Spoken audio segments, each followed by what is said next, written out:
ಜೈ ಶ್ರೀ ಗಣೇಶ. ನಮಸ್ಕಾರ ಸ್ನೇಹಿತರೆ. ಇವತ್ತು ನಾವು ಹೆಗ್ಗಡದೇವನಕೋಟೆಯಲ್ಲಿ ನಡೆದಂಥ ಜಾತ್ರಾ ಮತ್ತು ಕೊಂಡೋತ್ಸವದ ಬಗ್ಗೆ ಮಾತಾಡ್ತಾ ಇದ್ದೀವಿ.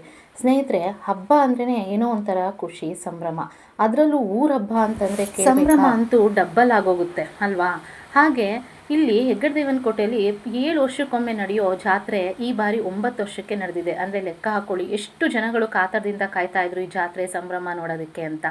ಅಲ್ಲಿರುವಂಥ ಗ್ರಾಮ ದೇವತೆಯಾದ ಈ ಶ್ರೀ ವರಾಹಿ ಮಾರಮ್ಮ ತಾಯಿ ದೇವಸ್ಥಾನದ ಈ ಜಾತ್ರೆ ಎಷ್ಟು ಸುಂದರವಾಗಿ ನಡೀತು, ಎಷ್ಟು ವಿಜೃಂಭಣೆಯಿಂದ, ಎಷ್ಟು ಶಾಂತಿಯುತವಾಗಿ ಎಲ್ಲರೂ ಒಟ್ಟುಗೂಡಿ ಎಷ್ಟು ಚೆನ್ನಾಗಿ ಈ ಜಾತ್ರೆನ ಮಾಡಿದ್ರು ಅಂತಂದರೆ ನೋಡೋಕ್ಕೆ 2 ಕಣ್ಣು ಸಾಲಲ್ಲ ಸ್ನೇಹಿತರೆ.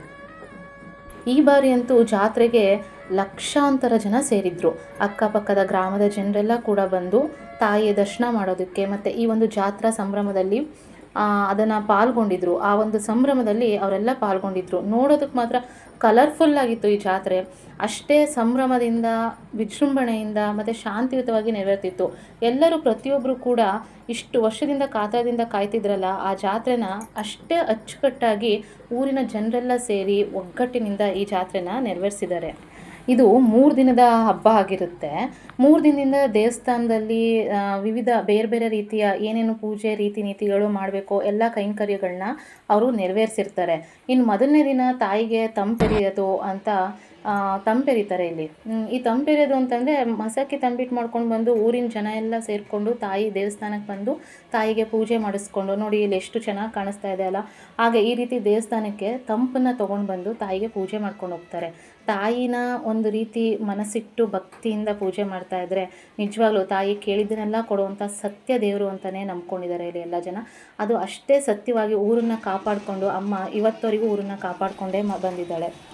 ಇನ್ನು 2ನೇ ದಿನ ಸ್ನೇಹಿತರೆ, ಇಲ್ಲಿ 101 ಕಗ್ಲಿ ಮರದ ಸೌದೆಗಳನ್ನ ದೇವಸ್ಥಾನದ ಮುಂದೆ ತೊಗೊಂಡು ಬಂದು ಜೋಡಿಸಿ ಅದಕ್ಕೆ ಈ ರೀತಿ ಅಗ್ನಿಸ್ಪರ್ಶ ಮಾಡ್ತಾರೆ. ಇದಿದೆಯಲ್ಲ, ಈ ಕಗ್ಲಿ ಮರದ ಸೌದೆಗಳೇ ಆಗಬೇಕು ಅನ್ನೋ ಒಂದು ರೂಲ್ಸ್ ಇದೆ. ಬೇರೆ ಮರದ ಸೌದೆಗಳನ್ನ ಇಲ್ಲಿ ತೊಗೊಬಂದು ಯೂಸ್ ಮಾಡೋದಿಲ್ಲ. ಈ ಕಗ್ಲಿ ಮರದ ಸೌದೆ 101 ಗಾಡಿ ತುಂಬನೂ ಅದೇ ಮರದ ಸೌದೆನ ಯೂಸ್ ಮಾಡ್ತಾರೆ. ಅದೊಂದು ಇಲ್ಲಿ ತುಂಬಾ ವಿಶೇಷವಾದಂಥ ಒಂದು ಆಚರಣೆಯಾಗಿದೆ. ಇದಕ್ಕೆ ಈ ರೀತಿ ಅಗ್ನಿಸ್ಪರ್ಶ ಮಾಡಿ ಅದು ಇಡೀ ರಾತ್ರಿ, ಇದು ನೈಟು 2ನೇ ದಿನ ನೈಟು ಈ ಒಂದು ಅಗ್ನಿಸ್ಪರ್ಶವನ್ನು ಮಾಡ್ತಾರೆ. ಇದು ರಾತ್ರಿಯೆಲ್ಲ ಅದು ಸೌದೆ ಇದು ಕಂಪ್ಲೀಟಾಗಿ ಉರಿದು ಅದು ಕೆಂಡ ಆಗುತ್ತೆ. ಈ ರೀತಿ ಗ್ರಾಮ ದೇವತೆ ಹಬ್ಬನ ಊರಲ್ಲಿ ಮಾಡೋದ್ರಿಂದ ತಾಯಿ ಊರನ್ನು ಕಾಯ್ತಾಳೆ, ಮಳೆ ಬೆಳೆ ಚೆನ್ನಾಗಾಗುತ್ತೆ, ಒಂದು ಒಳ್ಳೆಯದಾಗಿ ಊರು ಪ್ರಗತಿ ಹೊಂದುತ್ತೆ ಅನ್ನೋ ಒಂದು ನಂಬಿಕೆ ಇದೆ. ಅದೇ ರೀತಿ ತಾಯಿ, ಆ ಮಾರಮ್ಮ ತಾಯಿ ಊರನ್ನು ರಕ್ಷಣೆ ಮಾಡಿಕೊಂಡೇ ಬಂದಿದ್ದಾರೆ.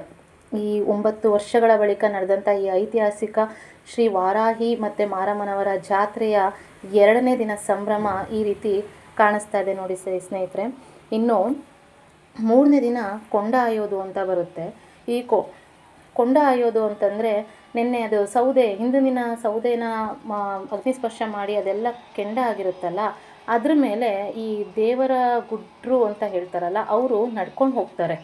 ಅವ್ರ ಕಾಲಿಗೆ ಏನೂ ಆಗಲ್ಲ, ಅಷ್ಟು ಶಕ್ತಿ ತಾಯಿನೇ ಕೊಟ್ಟಿರ್ತಾಳೆ ಏನೋ ಅಲ್ಲಿ. ಅವ್ರಿಗೆ ಏನೂ ಒಂದು ಸ್ವಲ್ಪನೂ, ಎಷ್ಟು ಆರಾಮಾಗಿ ನಡೀತಾ ಇದ್ದಾರೆ ಅಂತಂದರೆ ಅಷ್ಟೇ, ಅವರು ನಾರ್ಮಲಾಗಿ ನಡ್ಕೊಂಡು ಹೋದಂಗೆ ಹೋಗ್ತಾ ಇದ್ದಾರೆ.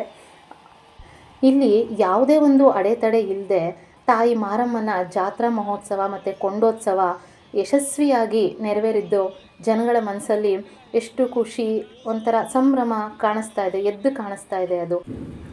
ಸ್ನೇಹಿತರೆ, ಶ್ರೀ ವರಾಹಿ ಮಾರಮ್ಮನವರ ಜಾತ್ರೆ ಮತ್ತು ಕೊಂಡೋತ್ಸವ ಎಷ್ಟು ಶ್ರದ್ಧಾಭಕ್ತಿಯಿಂದ ಮುಗಿತಲ್ವ. ತಾಯಿ ಮಾರಮ್ಮ ತಾಯಿ ನಮಗೂ ನಿಮಗೂ ಎಲ್ಲರಿಗೂ ಊರಿನ ಜನತೆ ಎಲ್ಲರಿಗೂ ಕೂಡ ಒಳ್ಳೆಯದನ್ನು ಮಾಡಲಿ ಅಂತ ಹೇಳ್ತಾ ಈ ನನ್ನ ವಿಡಿಯೋನ ಇಲ್ಲಿಗೆ ಮುಗಿಸ್ತಾ ಇದ್ದೀನಿ. ಧನ್ಯವಾದಗಳು ಸ್ನೇಹಿತರೆ.